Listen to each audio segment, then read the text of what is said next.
ফজর আজানের আগেই নামাজ পড়ে ফেলি ঘুমের জন্য, এতে কি নামাজ হবে?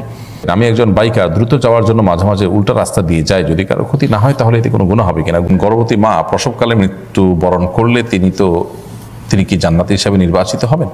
একজনের টাকা আমার কাছে গচ্ছিত আছে, আমি ব্যাংকে রেখেছি, কোনো ব্যবসায় ব্যবহার করি না, সেই টাকার জাকাত কি দেব?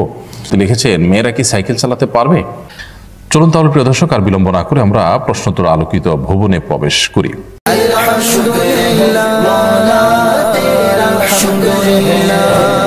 এরপরে প্রশ্ন করেছেন ফারিয়া নাজনীন, আপনি লিখেছেন, মেয়েরা কি সাইকেল চালাতে পারবে? বোন ফারিয়া, মেয়েরা সাইকেল চালাতে পারেন শর্ত সাপেক্ষে, অর্থাৎ মেয়েরা যদি সাইকেল চালান সেক্ষেত্রে পরপুরুষের সামনে যদি এমনভাবে সাইকেল চালান যে তার শরীরের বিভিন্ন অঙ্গ প্রত্যঙ্গ ফুটে ওঠে বা তার পর্দার খেলাফ হয়, তাহলে সেক্ষেত্রে সেটা নাজায়েজ এবং হারাম হবে তার জন্য।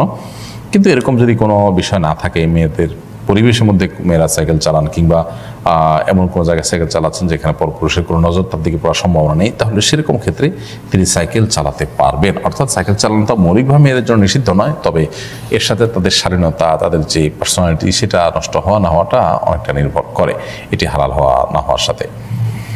রেজা বাবু, আপনি লিখেছেন, একজনের টাকা আমার কাছে গচ্ছিত আছে, আমি ব্যাংকে রেখেছি, কোনো ব্যবসায় ব্যবহার করি না, সেই টাকার জাকাত কি দেব?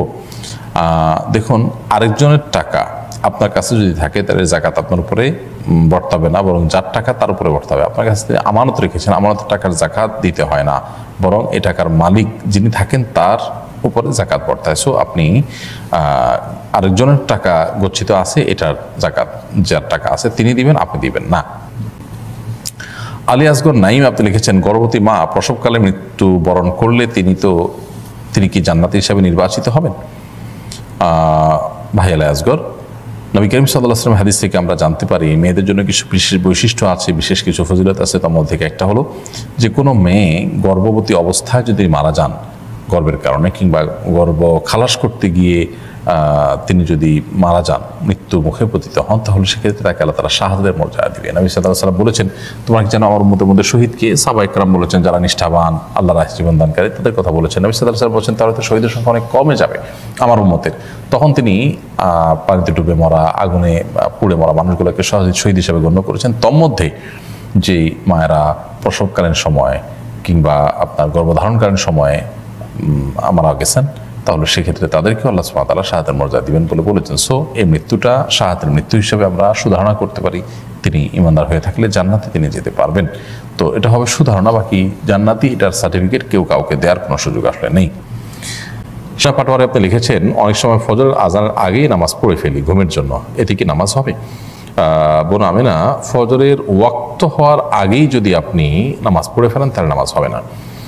আজান যদি ওয়াক্ত হওয়ার পরে মুয়াজ্জিন সাহেবরা দেয়, আপনি শিওর হলেন যে হ্যাঁ এত মিনিটে ওয়াক্ত হয়, আপনি তারপরে নামাজ পড়লেন, তাহলে নামাজ হয়ে যাবে।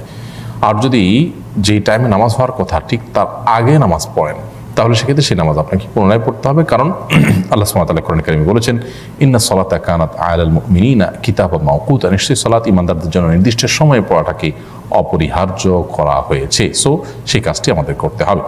এরপর সৈকত আলী শুভ, আপনি লিখেছেন, আমি একজন বাইকার, দ্রুত যাওয়ার জন্য মাঝে মাঝে উল্টা রাস্তা দিয়ে যাই, যদি কারো ক্ষতি না হয় তাহলে এতে কোনো গুনাহ হবে কিনা? গুনাহ তো অবশ্যই হবে, কারণ আপনি রাস্তার হক নষ্ট করছেন, মানুষের ব্যাঘাত সৃষ্টি করছেন। কারোর ক্ষতি করলে সেটার জন্য তো অবশ্যই ডাবল গুনাহ হবে। আপনি শৃঙ্খলা ভঙ্গের গুনাহে গুনাহগার হবেন, আবার কারোর ক্ষতি করার গুনাহে গুনাহগার হবেন। কিন্তু যদি কারো কোনো ক্ষতি না হয় তাহলে সেক্ষেত্রে আপনি শৃঙ্খলা ভঙ্গের গুনাহে গুনাহগার হবেন। ইমানদার তিনি শৃঙ্খলা রক্ষা করে চলবেন। কোনো জায়গায় যখন কোনো শৃঙ্খলা রক্ষার্থে কোনো নিয়মকানুন করা হয়, সেই নিয়মকানুন মেনে চলাটা ইসলাম আমাদের নির্দেশ করে। সো এ বিষয়ে আমাদের দায়িত্বশীলতার পরিচয় দেওয়া উচিত।